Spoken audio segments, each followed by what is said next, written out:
you back to the past to play the shitty games that suck ass. He'd rather have a buffalo take a diarrhea dump in his ear. He'd rather eat the rotten asshole of a road-killed skunk and down it with beer. He's the angriest gamer you've ever heard. He's the angry Nintendo nerd. He's the angry Nintendo nerd. Top Gun sort of marks the beginning of a genre. It was one of the first flight simulation games for the Nintendo Entertainment System, or at least one of the most commonly referred to. We obviously know that it ain't got shit compared with games today, and for that reason you might think it's not worth complaining about. But no, it sucks ass now, and it sucked ass back then. Check it out. Mission 1 is training for the next mission. Okay, sounds simple enough. So you get a choice of missiles. So would you rather have more or less? What kind of fucking choice is that? Pick more. I mean, the idea is that the fewer missiles is more powerful, but guess what? Whenever you shoot an enemy plane, all it takes is one shot to blow them up. Even your regular machine gun bullets take them down in one shot, so what's the point? And I love all the useless information on the control board. Altitude, speed. I mean, really, what does it matter? And look at all the gauges on the right just for decoration. The first thing that really sucks about the gameplay is just the fact that it's boring. 90% of the time, you're just flying into a blank sky as little pieces of cotton come flying at you. And yes, I know they're supposed to be clouds. Also, notice the absence of music. I know the developers were trying to make something new, to make it realistic, but what we get is a game that makes you feel like you're in this blank, mindless void. Like, if purgatory exists, this is what it is. Top Gun for the NES. I'd rather fly a cargo plane full of rubber dog shit out of Hong Kong. Uh-oh, I'm really fucked now. I gotta land on an aircraft carrier. A feat that's impossible. Your radar monitor gives you instructions on how to land, but no matter what you do, you still crash. You know, it's like every time I get to this part, I think I might have a chance. This is gonna be it. I'm finally gonna land the plane.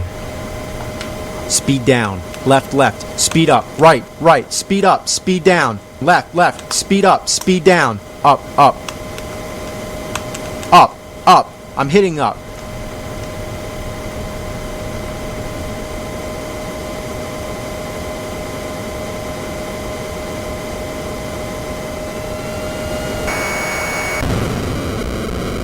Ass! Fuck!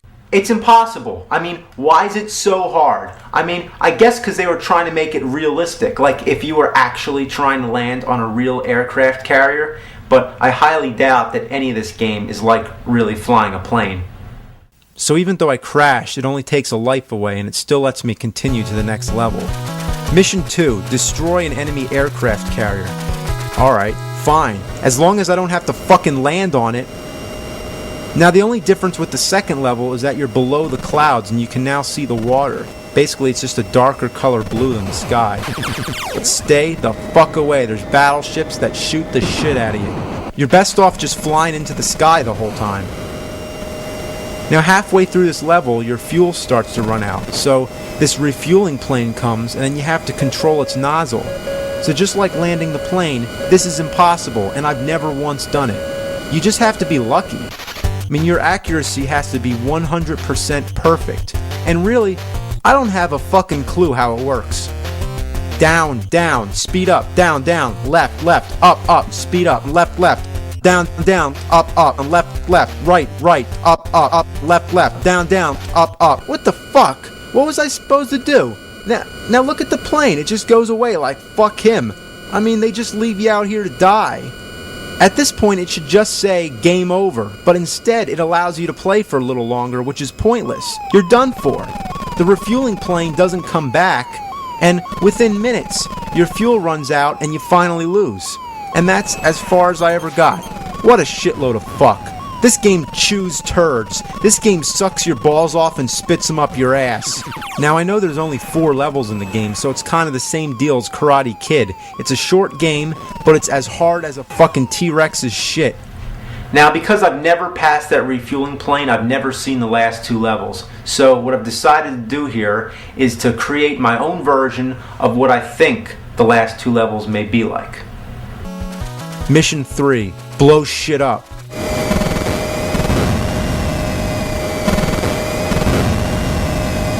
Mission 4, vent your anger and destroy the TV. Die! Hadouken! Sonic boom! Well, if you just haven't had enough fun torturing yourself with this awful game and you still want some more, well, guess what? You're in luck. There's a sequel, Top Gun: The Second Mission, which doesn't really make much sense because it sounds like you're talking about the second mission in the first Top Gun. So, whatever. I mean, wouldn't this be mission 5 and up? Even the tops of the game cartridges look completely identical. Top Gun and Top Gun. If you have a microscope, you might be able to read the second mission under there. Now, to tell you the truth, the second Top Gun isn't as bad as the original. But it sure is a hell of a lot fucking harder if you could actually believe that. The gameplay is a lot faster. You can fly upside down and spin around, although I don't really know what the point of that is. And there's also not as many dead spots where you're just waiting for something to happen and looking for enemies. Here, your enemies come after you right away and they just blow you out of the sky, so you have to really think fast. The missiles are really hard to dodge, and just like the first time, one missile is enough to kill you. But this time they're even worse because they're faster and they don't seem to come anywhere near as close as they did before. In the original Top Gun, when a missile hits you, it looks like this. And in the sequel, it looks like this, much farther away. So if you play the original first, you're going to be really disoriented that you have so much less time to get out of the way. Besides, they still look like bowling balls on fire. I never made it past the first stage, but that's also because I don't have the patience for this crap. Now, adding to this game, there's a versus mode. The one-player game where you battle the computer is impossible. Your opponent just disappears right away. He flies right behind you and just blasts your ass to oblivion. And the two-player game is what it is. It's just 2 players shoot each other up. And the one thing I find really disappointing is that after you blow up your opponent, you see him escape in a parachute. And you don't want that to happen. You want to see him die. Anyway, that's all I have to say about this garbage. Fuck balls.